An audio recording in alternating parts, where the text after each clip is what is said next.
We respectfully acknowledge the Gadigal people of the Eora Nation as the traditional custodians of the land in which this video is filmed.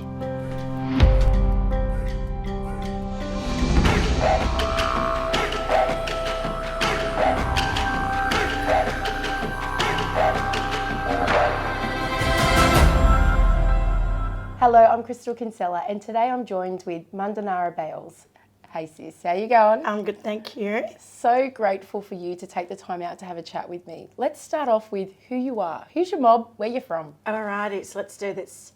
So I grew up here on Gadigal country, and I would say that I have a historical association with Redfern.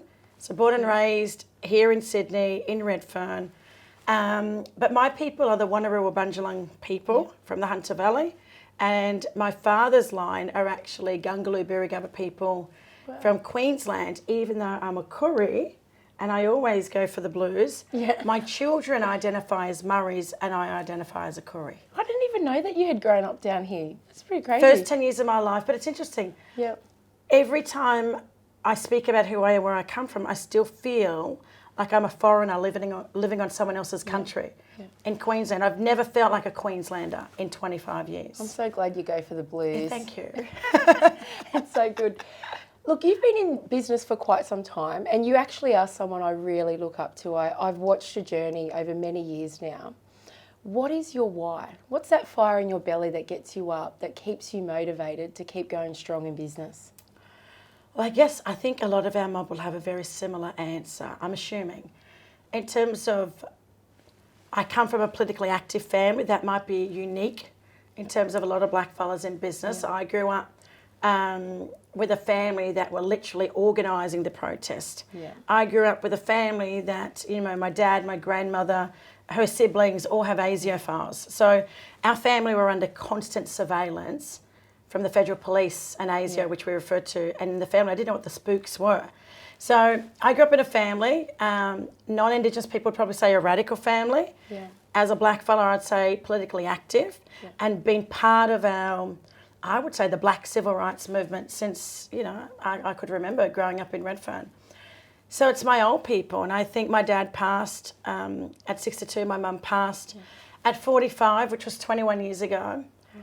And I just keep thinking that our parents and our grandparents fought the battles and the hard fights.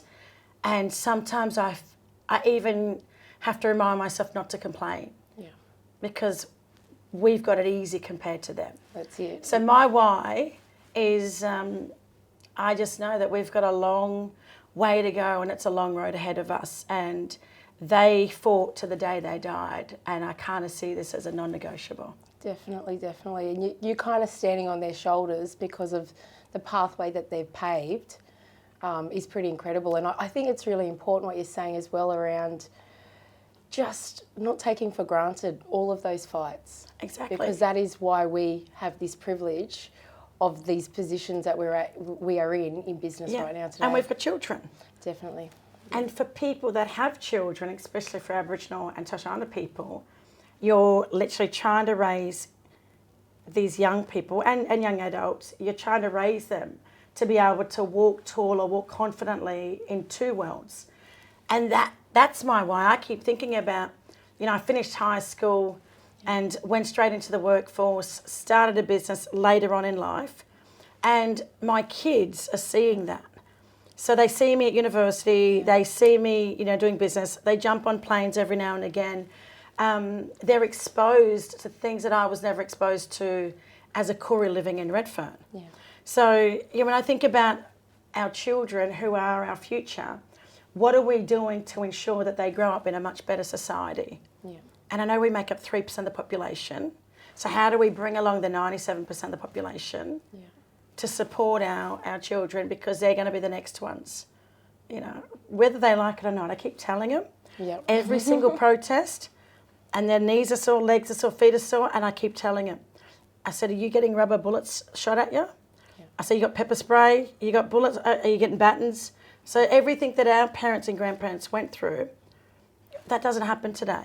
Yeah. So I feel like even at BlackCard, I've got an opportunity to kind of protest, but in a very formal way. Yeah. It's probably a good segue is to start then to tell us about BlackCard and because your work that you do is all about influencing and bringing that 97% of Australians on that journey. Talking about business. And it's interesting because you said what gets you up in the morning, what motivates you, what excites you. It's the most exhausting piece of work that I've ever done, and I thought it was just 2-3 years. I helped the elders start the business and I will kind of step back and go back to the life that I was living, which was a 9-to-5 life, and that hasn't been the case. So BlackCard, the vision behind BlackCard was to give mainly non-Indigenous Australians a university level education, and a lot of organisations have done really well in the cultural awareness space, but then it stops there. So first and foremost, how do we educate even our own mob about Aboriginal terms of reference? Yeah. How did we run an entire country for tens of thousands of years without any outside interference, with no armies, no need for prisons, no need for police, and we never invaded anybody? Yeah. So there's a lot in that in terms of how Aboriginal people ran this country not that long ago. Just remember that. So we're owners and runners of country. Yeah. I draw strength from that. I'm not a victim. I don't have a victim mentality. Yeah. My mum was a victim. She was institutionalised. She was a ward of the state. Her mother was a victim. She was institutionalised. So I go back 5 generations of stolen children on mum's side alone. Yeah. But I don't want to stand here and say, poor me, I lost my mum 20 years ago. Yeah. And poor me, I've been to 10 funerals at the Murray School and every single one of those children died by suicide at one school in Brisbane. Yeah.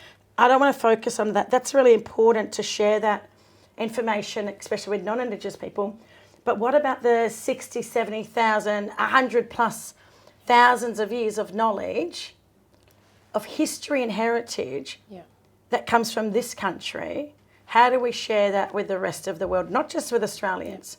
And for mob that didn't grow up in culture, believe it or not, I think BlackCard strengthens our identity and will support us in navigating those two worlds, the Aboriginal world and the Western world.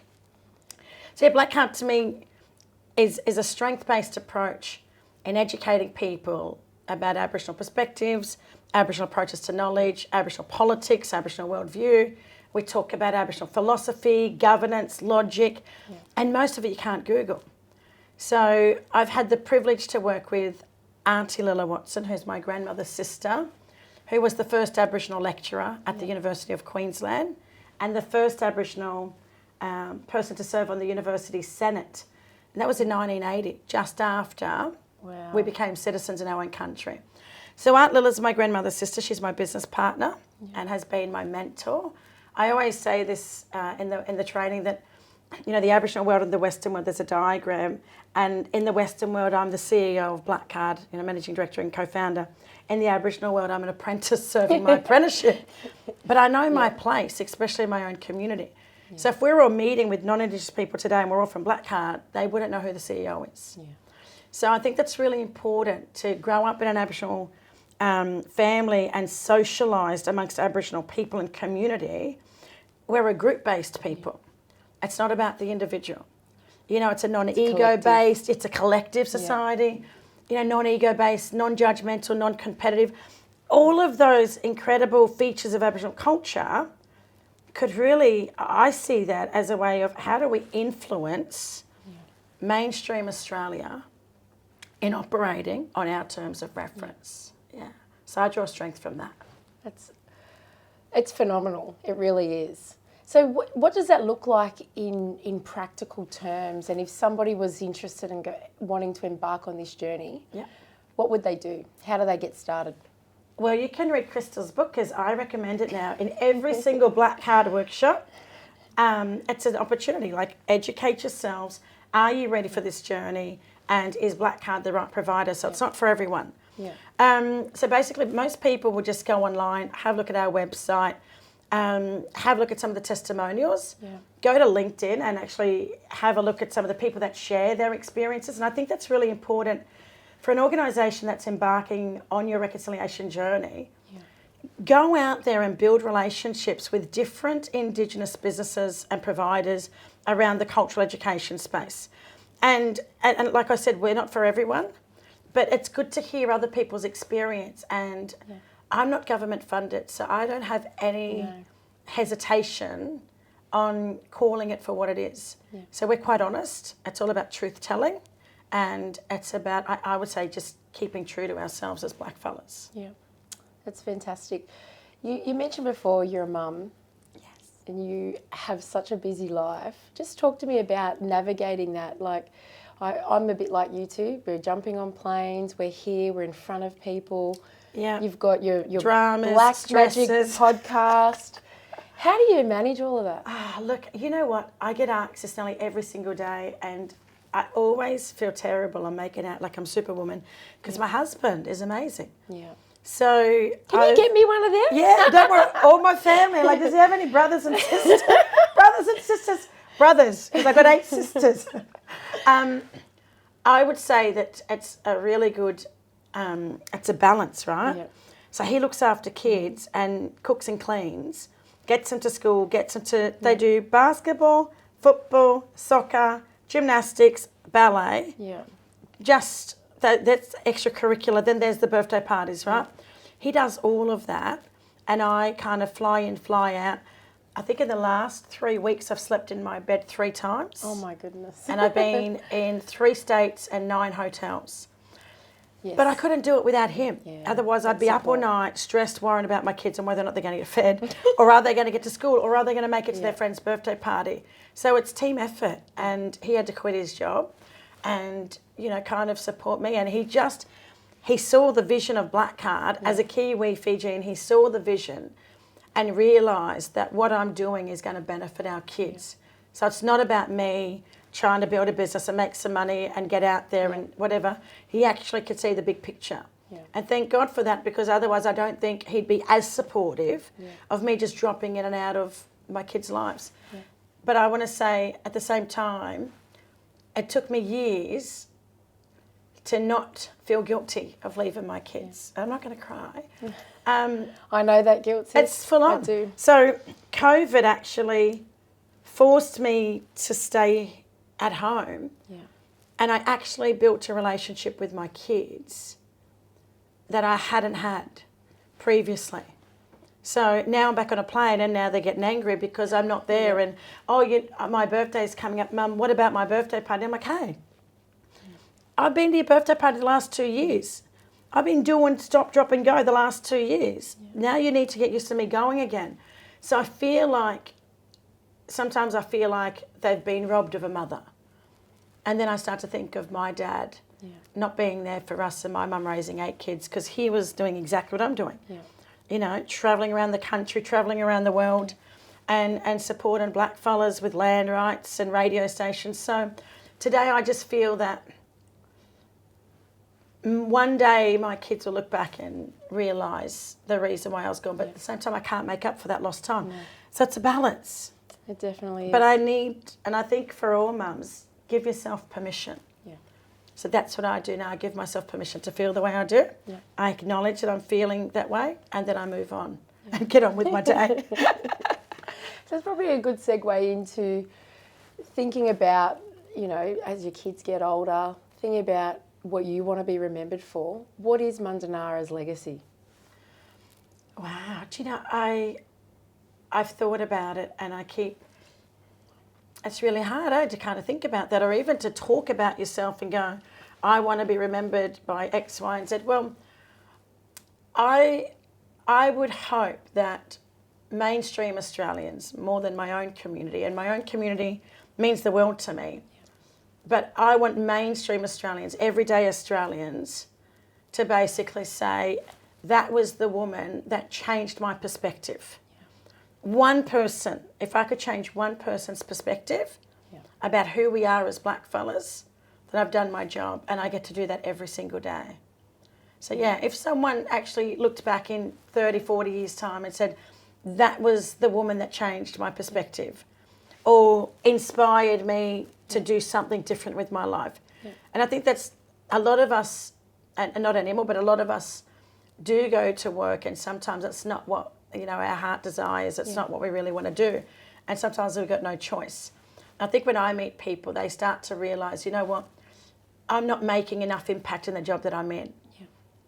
I'm going to go elsewhere. And that's happened with some of my clients. And they thanked me. And I'm like, hold a minute, I need you.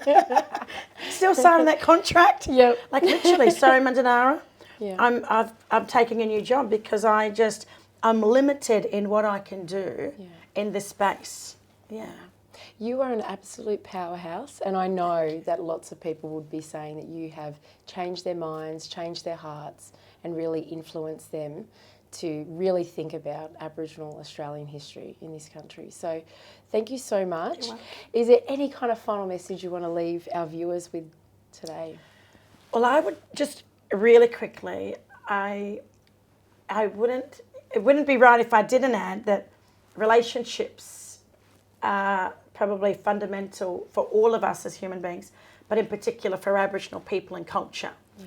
So build relationships with people, invest in relationships, and get to know us for who we are and not just what we do. So yeah, I'm a mum, I'm a student, I'm an aunt, I'm actually a grandmother. Not that I have grandchildren, but in my kinship system, my sister became a grandmother, and that made me a grandmother. And I have obligations to my grandchildren, right? So get to know us, and I think that's the way that we can break down barriers and build trust, build rapport, all of those things. But people are very limited in their thinking, especially around business, where we turn up and we get straight down to kind of, what do you do? Tell me about BlackCard, where I flip it and I say, let's actually introduce ourselves in a more Aboriginal way. Yeah. So in a minute, I talk about who I am rather than what I do. Yeah. And that's how I've secured probably 99% of my contracts. I've only tendered once in 9 years. That's fantastic. Absolutely. So, yeah. Phenomenal. Thank you. Thank you so much for joining me. You're welcome. So thanks so much for joining us, and please stay tuned for the next edition.